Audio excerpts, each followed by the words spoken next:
Hey, how you doing? Good, good. Here, let me Okay. put on So I this guess camera here. I've got your results right here. So I'm guessing this is a slightly nervous moment. Oh, yeah, it is. It is. Okay. Been pretty anxious. Sure. Yeah. I mean, this is I think we'll probably both agree this is quite a pivotal moment for your product, and I guess in inventor's journey terms, this is step four. It kind of marks the end of the first half. And for you, I think, given you want to move forward as soon as possible, I guess this is like one of those critical moments, right? Yeah. I know that at the moment you won't care so much that it came back in 18 days time. I did want to tell you that was the quickest that's ever come back in the whole history of this service. 2.5 weeks. I mean, US, you could have been waiting 2.5 years, or 2 to 3 years to come back and get the results back in 2.5 weeks was amazing. So anyway, okay, I've just opened the envelope. So we've got it here, and this is your report from the UK IPO examiner. The examiners at the UK IPO the UK Patent Office tend to be very, very good. Yeah, the first thing to notice is she's included a piece of prior art, which is not ideal. Prior arts can often mean that this blocks your patent, but the key thing you got to look out for when you get prior art like that is that, I'll just show you that on the screen. So it's a big pamphlet, I've been sent through a hard copy, is that it's either going to be category X, category Y, or category A. That's how the UK IPO works. Prior art is category X, Y, or A. X across is bad. That basically means this part in and of itself shows your invention concept, and that usually means you're going to have to narrow your protection. Sometimes they get it arguably not wrong, I'd say, but you can argue sometimes, but usually they're right, and that would mean you'd have to narrow your protection. So if it's X, we're in big trouble. Y means combination, so it means two pieces of product in combination or more.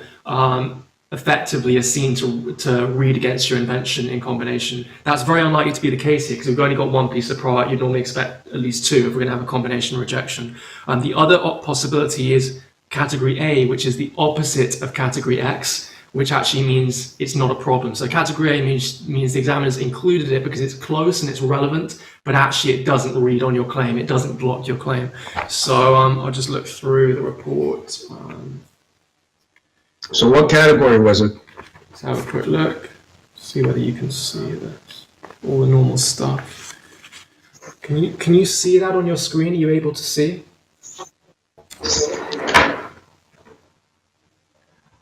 Okay. Search report under sections. Can you see what category it says? Sorry? Can you see what category it says just there? A. A. Is that A? It's category A. So it got through. It got through. No prior art found against it. No prior art found against it. The only piece of prior art. Oh, you scared out of me, man.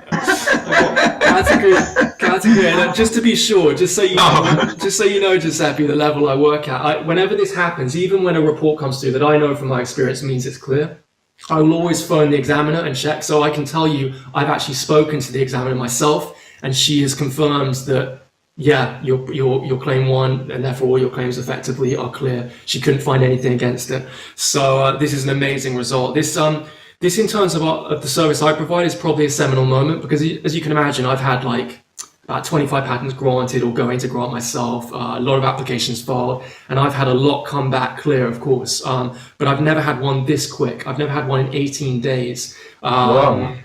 So that's the quickest ever, and of course, it's defining pretty much perfect patent protection. So, I mean, if any inventors are watching this is real proof of, the Lightspeed Perfect Patent Service sounds like a fun kind of name, but it literally is Lightspeed. Giuseppe, if you'd filed at the US, like I said, you'd be waiting maybe 2 to 3 years and you would have been in no man's land. And this hurts you in terms of committing towards things like funding and trying to license, which in your case is the prime kind of objective. Now, when you try to license, you can go into, let's say you have a meeting with someone or you call someone, you can say, look, we've already had this claim allowed at the UK. We have perfect protection on all elements to do this, so we have it locked down. That's going to give you much more confidence than just being patent pending, which doesn't necessarily mean anything. It is, like I said, 18 days, 2.5 weeks is just ridiculous. I mean, I was thinking about this. The USPTO 2 to 3 years. I had one come back in 3 years from the USPTO. So that's about, 1,100 days or something like that. So 18 days as opposed to 1,100 days, pretty cool.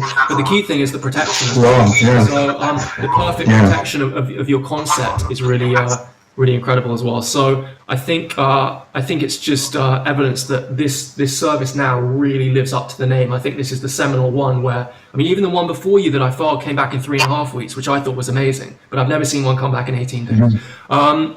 So it's unbelievable. Yeah. So yeah. the other thing is, the other great thing about the service, I've told you about this, there's something called the Patent Prosecution Highway, which the UK Patent Office, UK IPO are involved in, the USPTO are involved in, the JPO Japanese. Basically, it means now you've got this claim that we just looked at and we spoke about allowed in the UK. All those patent offices for basically the same claim will accelerate your processing free of charge. So you're in a pretty amazing situation. The other thing I wanted to tell you, there's part of this package there's part of the package which can help you file at the US. Potentially, you might even be able to do that yourself, which is again a seminal kind of thing because that would normally be a very tough thing to do. But I've got packages that allow you to do that, and yeah, this sets you up in quite a big way for US patenting, for possibly even European patenting.